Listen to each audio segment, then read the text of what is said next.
ನಿಮಗೆ golden temple ನೋಡಬೇಕಂದ್ರೆ ಬೆಂಗಳೂರಲ್ಲೇ ನೋಡ್ಬೋದು. ಆ ವಿಷಯ ನಿಮ್ಗೆ ಗೊತ್ತಾ? ಕೆಲವರಿಗಂತೂ ಗೊತ್ತಿರುತ್ತೆ, ಕೆಲವರಿಗೆ ಗೊತ್ತಿರೋದಿಲ್ಲಲ್ಲ.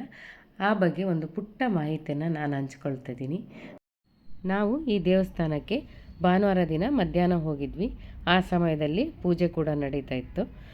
ಮೊದಲಿಗೆ ಪೂಜೆ ವಿಡಿಯೋನ ನೋಡ್ಕೊಂಬನ್ನಿ. ಆನಂತರ ಈ ದೇವಸ್ಥಾನ ಎಲ್ಲಿದೆ ಮತ್ತು ಹೇಗಿದೆ ಅಂತ ಪೂರ್ತಿಯಾಗಿ ಮಾಹಿತಿನ ಹೇಳ್ತೀನಿ.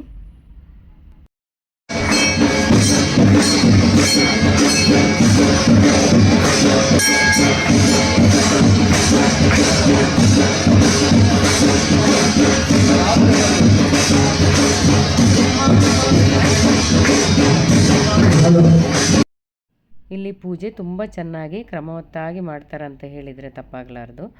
ನಾವು ಕೂಡ ಹೋದಾಗ ಪೂಜೆಯಲ್ಲಿ ಪಾಲ್ಗೊಂಡ್ವಿ. ನಮಗೂ ಕೂಡ ತುಂಬಾ ಸಂತೋಷ ಆಯಿತು. ಹಾಗೆ ನಿಮಗೆ ದೇವಸ್ಥಾನದ ಮಾಹಿತಿಯನ್ನು ಹೇಳ್ತೀನಿ ಅಂದೆಲ್ಲ. ಈ ದೇವಸ್ಥಾನ ಹೆಸರು ಆಶಾಪುರ ಮಾತಾಜಿ ಟೆಂಪಲ್ ಅಂಥೇಳಿ. ಈ ದೇವಸ್ಥಾನಕ್ಕೆ ಬರಬೇಕಂದ್ರೆ ಬನ್ನೇರುಘಟ್ಟ ಕಡೆಯಿಂದನೂ ಬರ್ಬೋದು, ಹಾಗೆ ಕಗ್ಲಿಪುರ ಕಡೆಯಿಂದನೂ ಬರ್ಬೋದು. ಕೋಣನಕುಂಟೆಯಿಂದ ಹೆಚ್ಚು ಕಮ್ಮಿ ಒಂದು ಅರ್ಧ ಗಂಟೆ ದಾರಿ, ತುಂಬ ದೂರ ಏನಿಲ್ಲ. ಹಾಗಾಗಿ ಆರಾಮಾಗಿ ಬರ್ಬೋದು. ಹಾಗೆಯೇ ನಾವು ಮಧ್ಯಾಹ್ನ ಹೋಗಿದ್ದರಿಂದ ಊಟದ ವ್ಯವಸ್ಥೆನೂ ಕೂಡ ಇತ್ತು. ಹಾಗೆಯೇ ಮಧ್ಯಾಹ್ನ ಮಾತ್ರ ಅಂತಲ್ಲ, ಬೆಳಿಗ್ಗೆ ಮಧ್ಯಾಹ್ನ ಸಂಜೆ 3 ಹೊತ್ತು ಕೂಡ ಊಟದ ವ್ಯವಸ್ಥೆ ಇದೆಯಂತೆ. ಊಟ ಮಾತ್ರ ತುಂಬಾ ರುಚಿಯಾಗಿತ್ತು.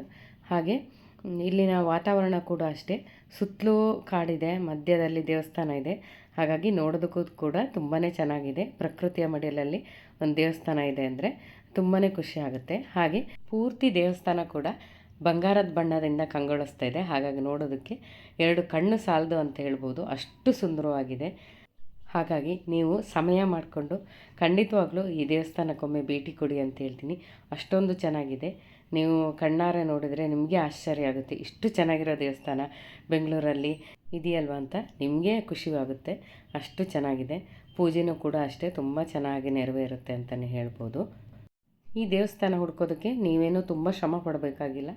ಗೂಗಲಲ್ಲಿ ಹೋಗಿ ಆಶಾಪುರ ಮಾತಾಜಿ ಟೆಂಪಲ್ ಅಂತ ಹಾಕಿದರೆ ಡೈರೆಕ್ಷನ್ ಸಿಗುತ್ತೆ. ಆರಾಮಾಗಿ ದೇವಸ್ಥಾನಕ್ಕೆ ಹೋಗ್ಬೋದು.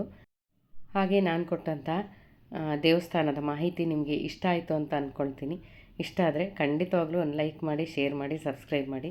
ಹಾಗೆ ಸಮಯ ಮಾಡಿಕೊಂಡು ಈ ದೇವಸ್ಥಾನವನ್ನು ಒಂದು ಸಲ ನೋಡಿ ಬನ್ನಿ ಅಂತ ಹೇಳ್ತಾ ಇಲ್ಲಿಗೆ ಈ ವಿಡಿಯೋನ ಮುಗಿಸ್ತಾ ಇದ್ದೀನಿ.